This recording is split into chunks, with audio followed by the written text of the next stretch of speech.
Well, I am so pleased to welcome to the show an expert on a health topic that, boy, just continues to get, it seems like, more and more pervasive and common, talking about diabetes.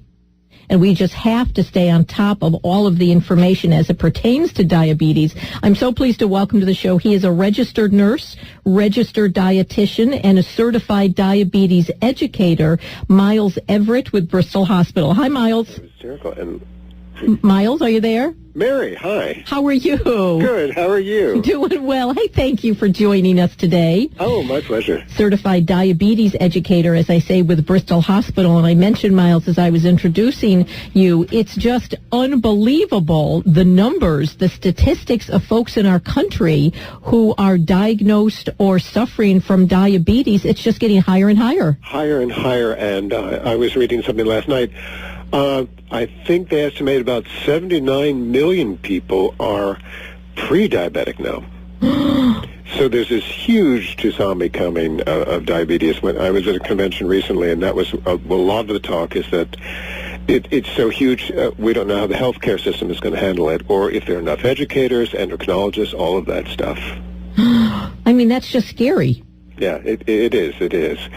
So more than ever, it's important that people understand how to take care of themselves. So in pre-diabetes, you can draw yourself away from diabetes. If you get it to the point that your sugars are normal again, you may never go that way.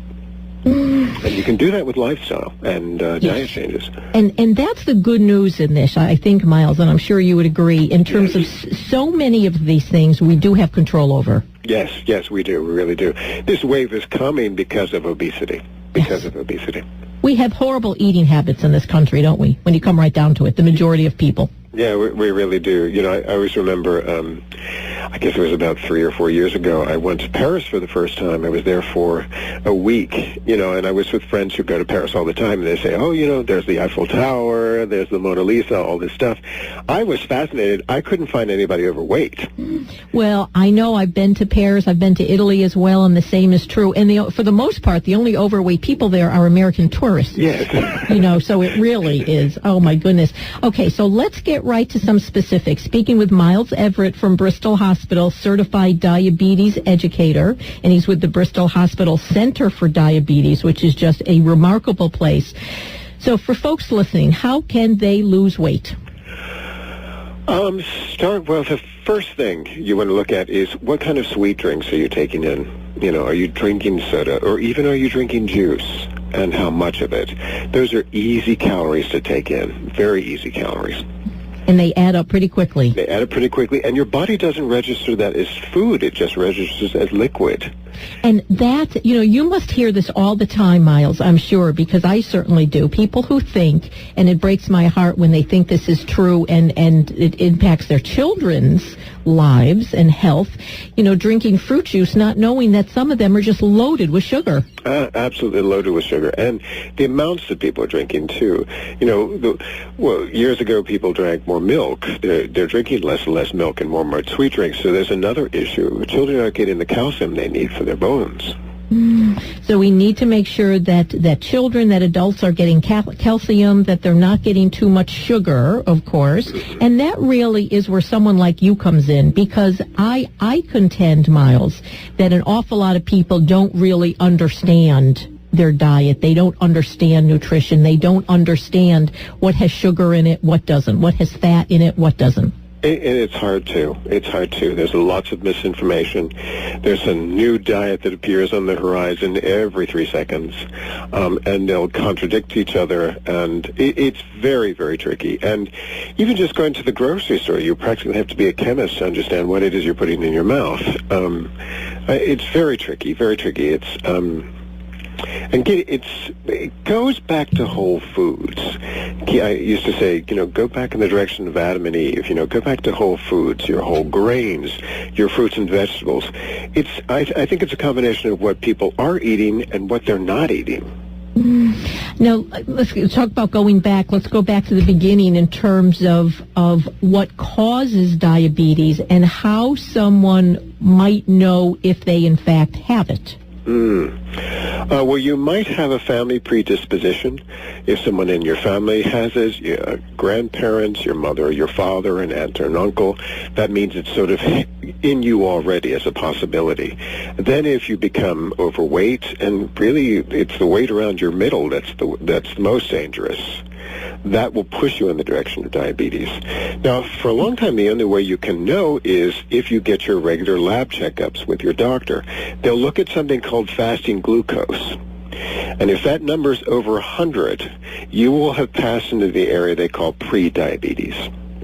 And you won't be called diabetic until you're over 126. But if they start seeing that there, they'll know that. If they see that's happening there, they're going to do a second test called a hemoglobin A1C, which can give them an estimate of what your sugars were over 3 or 4 months. And it's from those things that they can tell whether you're diabetes. Because this is one of the tricks. You may not feel it. It's not that you're feeling sick. Yeah, you're not feeling sick. Now, when you start to correct things, you might suddenly feel more energy because over time, slowly but surely, you become more fatigued. You might have more infections. You might have a little trouble with your eyes or your joints. Those things that you can just kind of say, I haven't been feeling well. But basically, if your sugar's high, you may not feel it at all. Miles, can you stay with us for a few minutes? Oh, sure. Speaking with Miles Everett, certified diabetes educator. He's with the Bristol Hospital Center for Diabetes. Such a great place, and there is so much we need to know about this. We are talking about diabetes. We are learning about diabetes with a registered nurse, registered dietitian, and certified diabetes educator. He's with the Bristol Hospital Center for Diabetes, Miles Everett. Miles, thank you so much again for joining us today. Oh, my pleasure. A couple questions based on what you've said, and if you have any questions for Miles about diabetes, feel free to give us a call, 1-888-574-2723. You talked about folks who have weight around the middle being in the highest risk category. Mm-hmm. By that you mean weight around the abdomen area. Exactly. So, and I'm thinking of women, when I get together with my friends, we always talk about our thighs. And our big thighs, but you're saying that the abdominal area is more important in terms of diabetes risk? Yes, and high blood pressure and a number of other things, too. And curiously enough, women tend to take their weight in their thighs or their hips. Men tend to take it in the center. So we usually have an earlier expiration date than you guys do. Well, I had I've heard that for years, men tend not to live as long as women, but I never made that connection, Miles. Yeah, in terms of that's where they carry their weight, which I've also known, but I never. That may indeed be one of them, but also I think women pay more attention to their health in general, or pay more attention to what they're eating, how they're preparing what they eat, things like that. So you talked about diabetes and pre-diabetes. Can you distinguish the two, please? Oh, sure. Well, in terms of numbers, your fasting glucose, which would generally is the sugar that you have in your bloodstream first thing in the morning before you have breakfast. If it's normal, that number would be under 100.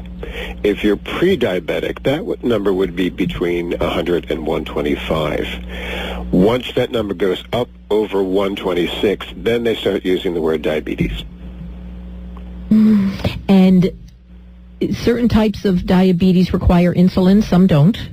Yes. There are really two types, type 1 and type 2. Now, type 1 is another whole thing where it's an autoimmune disease where the beta cells that make the insulin have actually been destroyed by your body. So now your body's not making insulin at all, so you have to provide it with insulin, and they have to take injections. So type 1 diabetes is not the type that can be as beneficially impacted by nutrition and lifestyle. Exactly. That's an important part of treatment, but it's not as effective beneficially as it would be for type 2. Like 5% of people are type 1, 95% are type 2, which is the kind we're talking about that really your diet can have an enormous impact. So can you share a few more tips in that regard in terms of good nutrition? Because that is just as I know, as you are touching upon, critical when it comes to the type 2 diabetes. We're talking about with certified diabetes educator from Bristol Hospital, Miles Everett. So break it down for us, because you're absolutely right. It can be confusing because every day, every week, another diet comes down the pike, as you know. So what sort of style of eating, I don't want to say diet, should we be following? I'd look at your food pattern first. How many meals a day are you getting? Are you saving it all day, smoking, drinking sweet drinks, and then at the evening you have this huge meal? The best diet then is your 3 squares a day, 3 balanced meals, well-spaced. I mean, that's good for somebody who's confronting diabetes, but that's good for anyone. To keep yourself fueled and fed throughout the day. Then you're not eating too much at one time, and you have a chance to burn off whatever you had in the first part of the day. So that's the first thing, 3 squares, and how many people are getting those these days? Yes, yeah, exactly. And more people should probably avoid packages. Oh, yes. Cans. I mean, it's the processed stuff that we just eat way too much of. Way too much of. And I would say, first step would be your 3 squares. Second step was look at what's in those 3 squares. Now's your better nutrition, and keep pushing towards whole foods. And I don't mean, the West Hartford chain particularly. I mean whole fruits, whole vegetables, whole grains. As those are more and more a part of your diet, you will get healthier and healthier.